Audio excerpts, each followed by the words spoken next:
बीड नगरपालिका निवडणुकीमध्ये भाजपाने मोठी खेळी केलेली आहे। मोठ्या प्रमाणात ट्रॅप लावलेले आहेत आणि सुनियोजित अनेक बाजूने बी टीम उभा केलेल्या आहेत। या बी टीमच्या बळावरती मताचं डिवायडेशन करून भाजपाला विजयी व्हायचं आहे।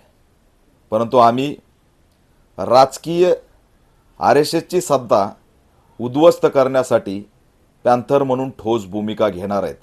या 2 दिवसात आमची निर्णायक भूमिका जाहीर होईल आणि कोणत्याही परिस्थितीत RSS आणि भाजपाला आम्ही बीडमध्ये सत्तेत येऊ देणार नाहीत। त्या दिशेने आम्ही वाटचाल करणार आहोत। बीडच्या मतदारांना मी आव्हान करतोय की जे चित्र दिसतंय तसं चित्र नाही।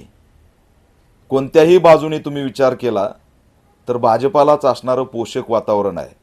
त्याच्यामुळे हे पोषक वातावरण होण्यासाठी भाजपाने अनेक बी टीम स्वतःच्या मैदानात उतरवलेल्या आहेत।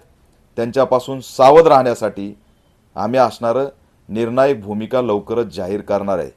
पॅन्थर म्हणून आमची भूमिका आणखी जाहीर झालेली नाही। येणाऱ्या 2 या 3 दिवसामध्ये पॅन्थरची भूमिका बीडमध्ये जाहीर होईल असं सुद्धा आव्हान करतो।